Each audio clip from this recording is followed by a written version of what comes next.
Thank you, Presiding Officer. I want to start by addressing that it is disgraceful that the UK Government is yet again completely ignoring devolved nations when it comes to something as fundamental as engaging with the EU. And I'm not surprised that Stephen Kerr is getting tired of listening to the Scottish Government object to this country and its elected representatives being overlooked, overridden and obstructed by the UK Government, because we're all tired of it happening. It happens all the time, and it happened just as much when his party was in charge. So it is no surprise that the Tory amendment today boils down to "We and Know Your Place, Scotland." But it is very sad that Labour's just launches into a full welcoming of the UK speaking to the EU without even bothering to acknowledge that the same UK Government isn't speaking to Scotland. I found the tone incredible, so I actually counted, and their amendment contains the word welcome 6 times. Labour MSPs are still MSPs, and it's frankly embarrassing how content they are with their own party treating this place with no respect and no consideration.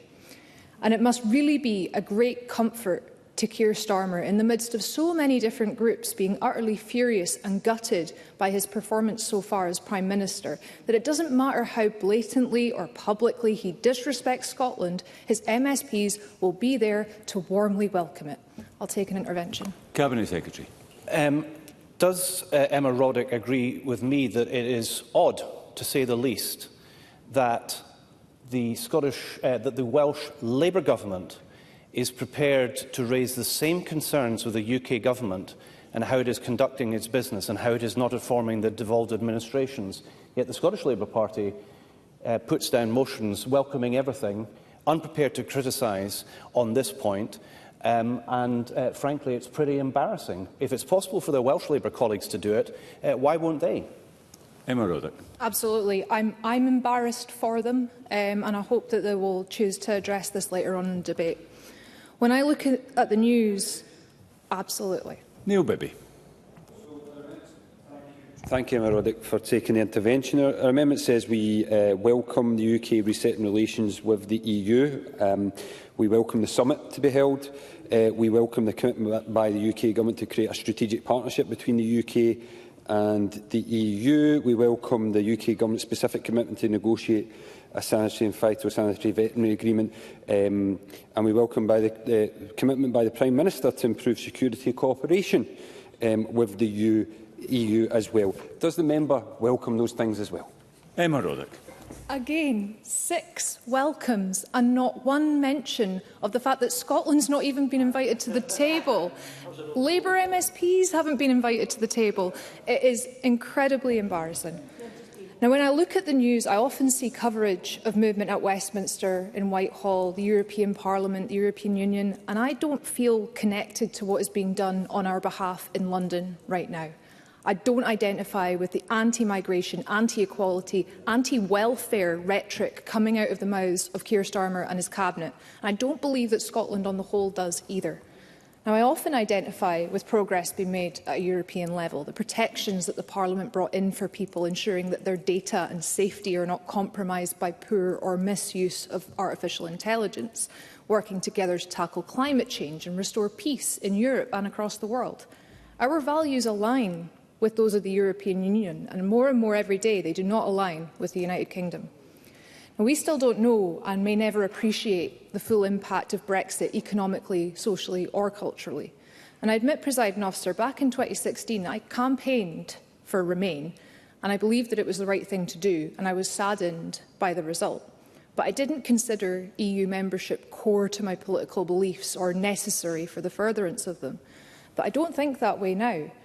Seeing war and climate catastrophe inch closer and watching as the UK fails to act on shared crises like climate change, artificial intelligence threats and human rights violations, Scotland needs to be back in with our neighbours, back in working with other nations on shared challenges and doing so as an independent country.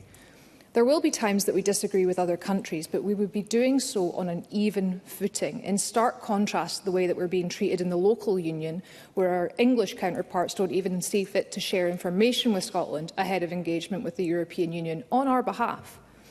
Closer energy and climate cooperation with the EU is no longer an optional extra, it is a global imperative.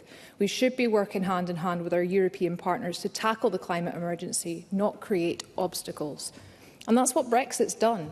It erected barriers to trade, it damaged our vital industries, and it made it harder for people to come and contribute to this society. Young people have missed out on countless opportunities, our NHS and medical research efforts have been isolated, and people have been made poorer. It has been a profound failure, but Keir Starmer seems dead set on exacerbating it any way he can. Not content with Brexit's existing damage to the Scottish economy, estimated to be about £4 billion, he's reacting to people turning away from his party over its many, many broken promises by appealing to migration panic and making it even harder for people to come over here and fill our health and social care vacancies. And he's made clear that he'd rather suck up to Trump than fix the damage caused by leaving the single market and the customs union. His red lines on Brexit should have been top of the list when he was considering which election promises to break. At least that would have improved things for the UK as a whole, rather than hurting pensioners, disabled people, Grangemouth workers or WASPy women. Dropping red lines on freedom of movement isn't just about addressing the damage done to freedom of movement, it is about our values. Scotland is an open, welcoming nation, and we have a history of not just accepting but valuing fully the social and cultural ties that come with migration. We're being badly served by the UK, regardless of who's in power within it. The reaction to a rise in divisive rhetoric should not be to pander to it. It should be to remain steadfast in our positive vision for an independent Scotland and Europe, which works constantly towards upholding fundamental human rights. And I'm glad that the Scottish Government, at least, seems to remain committed to doing exactly that. Thank you.